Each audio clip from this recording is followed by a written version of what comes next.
Hello everybody, it's Brian for GadgetUnit.com, and in this video it's time for episode 89 of my question and answer series. And this is actually the second time doing this video because the first time I accidentally deleted the rendered video file for episode 89, so I'm just going to go ahead and do it again real quick.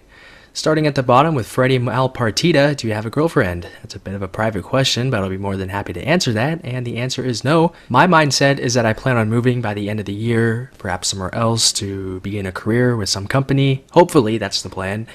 If I do stay here, then of course I'll go out and look for one. At the moment, it's not really a priority or a concern, and frankly, it shouldn't be for anybody else. Next up from Harvey Bowls, what is your daily driver? That would be the iPhone 5S right here. I use this as my primary phone because of the way it feels with one hand. It's comfortable. Nothing else really comes close in terms of having this much power in a smartphone and being this sizable. Maybe the Z1 Compact by Sony, but it runs Android, and as much as I like trying out different platforms, if everything for me works well on iOS, there's not much of a reason for me to go over to Android. So that's also why I'm not really ever going to switch to Android, most likely. Next up from Juan Arenas, can you make more case reviews for the iPhone 5? I've done quite a few of them ever since the iPhone 5 came out. I remember having several cases at the time it actually came out, and I did so many case reviews at that time. And since then, I've done plenty of them here, as you can tell. And frankly, I'd like to take a break from doing these case reviews because I've done so many over the past couple of years, ever since the iPhone 5 came out, and I think what most people are going to be waiting for is the iPhone 6 and all of the accessories for that, since assuming it has a bigger design, all the cases and accessories will be changing. Also from Juan Arenas, what do you think about tempered glass screen protectors? I think that they're okay, but for the ones I've taken a look at, they're a little bit thicker than most, and to be quite honest with you, for the money that they cost, to me, it just makes more sense to get traditional screen protection films because they're way cheaper. They're still as easy as ever to replace. Every couple of months, you could just replace them, buy a 6-pack for $5 to $10, and that'll last you a year.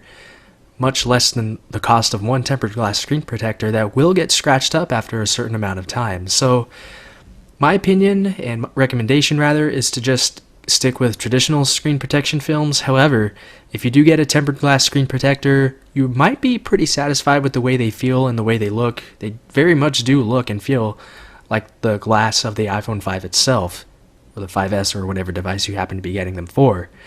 They are a little bit thicker than most, so it might cause problems with some cases, so that's something else to consider.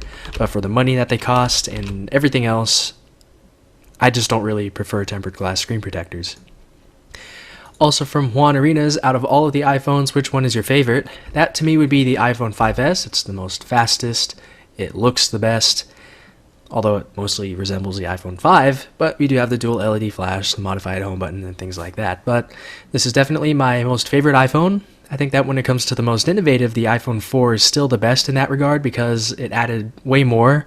It pretty much set the standard for smartphones that we see now, front-facing cameras, video calling, things like that, HD video. So to me, the iPhone 4 is the most innovative, but at the moment, the 5S would easily be my most favorite and recommended non-Android smartphone out there. Next up from KPDK, is it wrong to connect your home theater PC, or excuse me, your home theater to your PC and use it as your daily speaker, or just use a normal speaker? I don't think there's anything wrong with using your home theater speaker setup as your PC speakers. If it's convenient for you to use it that way, and assuming that the speakers and the hardware is better than your traditional computer speakers, then I don't see anything wrong with using your home theater as your PC speakers. Lastly, from Zofath Ali, what watch do you wear? I saw it a little bit in the HTC One M8 First Look video. I don't know exactly which one it is. I remember in a previous video I looked it up, but I think it is this one here. The Pro Diver Men's Automatic Watch. I think this is it.